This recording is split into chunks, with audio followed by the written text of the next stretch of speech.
What's up, guys? It's Coach Jordan, and today I'm going to be talking with you guys about our level one kind of progression into building better push-ups. So one of our goals for people when they're first starting out, if they don't have push-ups yet, that kind of lives in our level one scaling category at Full Steam.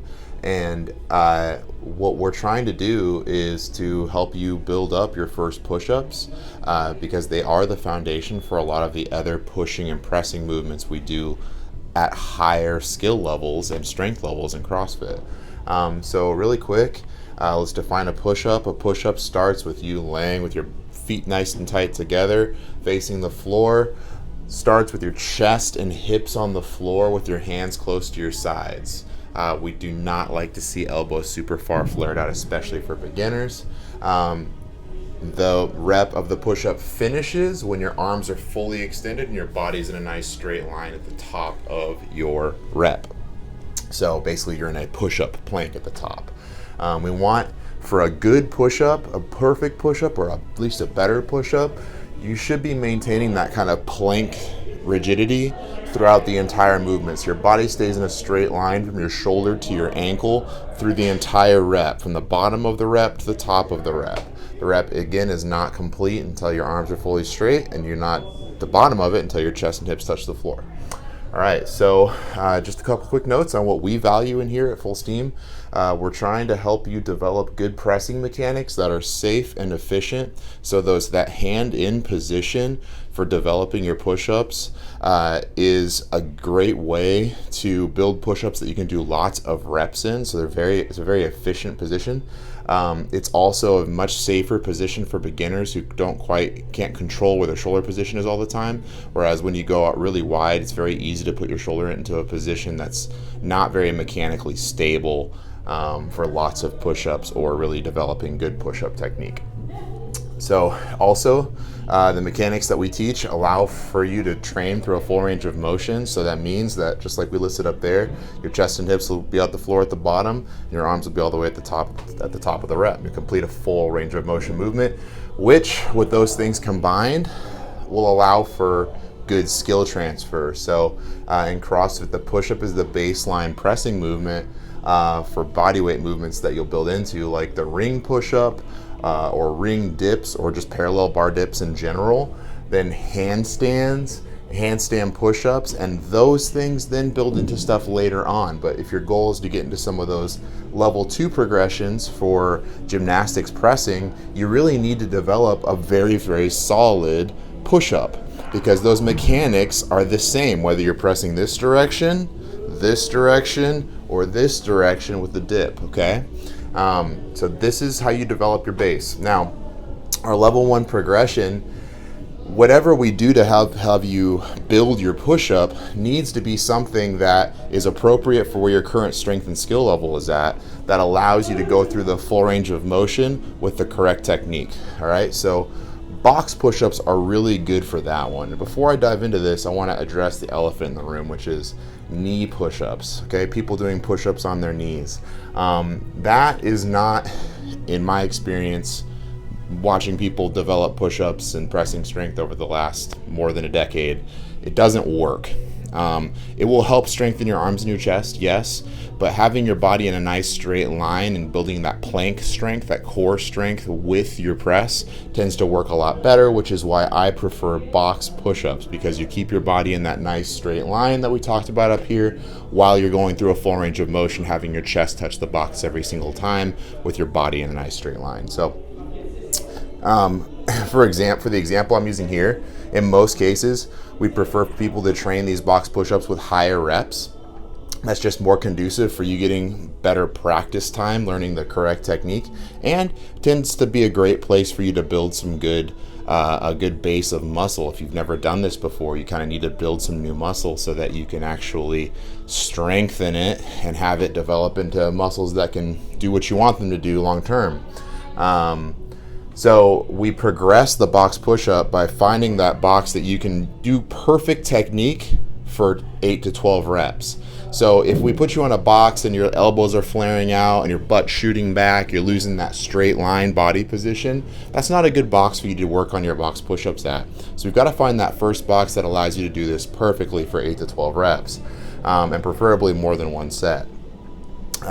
So once we find that first box, we want you to work there for a little bit until it's pretty easy for you to get 12 reps for at least 3 sets.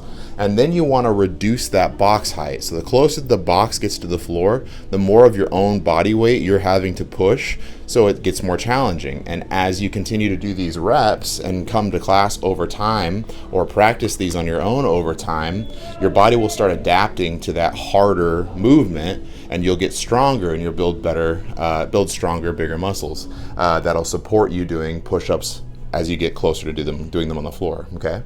So once we get your box push-up down to about 8 to 10 inches off the ground, we could even do it earlier. We like to switch people over to this concept called a hand release push-up negative, okay? So hand release push-up negatives, we just put you on the floor and we have you pick your hands up off the ground so that you're not doing any shorted reps. So every time you get back down to the floor, to make sure that you're actually in the correct starting position, have you pick your hands up, then you have them put them back down, make sure they're in the right position, and then we have you push up however you can. Even if that means that you lose that straight line from shoulder to ankle for a little bit, that's okay, because the biggest part of this movement that makes you stronger is the way down. So when you get to the top of the push-up, we'll have you get your hips up so that you're in that nice plank position, and then lower yourself down with a perfect pattern for 3 seconds, back to where your chest and your hips touch the floor. That 3-second negative, so you lowering yourself down, is called a negative.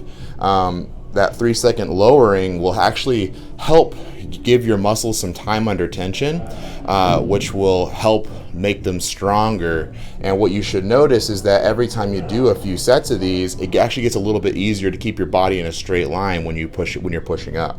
But that's only if you hold yourself to a good standard, right? The standard that we laid out up here. If you're fooling yourself by doing reps of push-ups where you're only bending your elbows halfway or not coming all the way to the top, and you think you can do 10, 15, 30, I've heard people say they can do 100 push-ups, and then I watch them do push-ups and they can't even do one. But anyways, hold yourself to that high standard with these negatives, and you'll develop really good push-ups that will actually skill transfer into these harder things. Again, if you don't do push-ups correctly through a full range of motion, you're not really developing anything except for your ego. So don't be that guy or girl. Anyways, we want to repeat this hand release push-up process until we can do at least a few sets of 10 to 15 perfect push-ups, and then we can start talking about progressing your pressing gymnastic strength with other things. The beauty of that is that once you have those push-ups and you get to start working on your like ring push-ups or your dips or your handstands and handstand push-ups, things like that, developing your strength endurance in those things will maintain your push-up strength and endurance, and it'll actually make it a lot easier for you to do these push-ups. You could probably stop at that 10 to 15, only do ring dips, ring push-ups, handstand push-ups, etc., and come back in and actually be able to do way more than 15 as you develop those other things, because these movements transfer because they're all pushing. So it's all training the same muscle groups. All right. So if you'd like to add a few extra practice sets of push-ups to help build your push-up technique to what we do in class, it would totally be cool for you to do 2 to 3 times a week of just a few sets. So after class, do 3 sets of 8 to 12, either box push-ups or push-up negatives, just to kind of get some more practice time working towards your push-up. Some other stuff you can do, some other accessory movements that you can do that will help build those pushing muscles as well, that are really appropriate for where I would assume you're at if you're still working on your first push-ups, would be dumbbell bench press, dumbbell shoulder press, plank holds, bear crawls, and any tricep exercises. So these could be tape press, skull crushers, banded pull downs, pulley pull downs, whatever you want to use. All of those things will also train your pushing muscles, and they are all things that you can do for this rep range, this kind of 8 to 12 rep range, that will help progress your push-up technique, okay? All right, I hope that was helpful for anyone trying to improve their push-ups. And if you happen to not be a member with us at full steam and you're wanting to work on this, by all means, take what I have written down here today and use it. But also consider coming to see us and training with us. See you soon.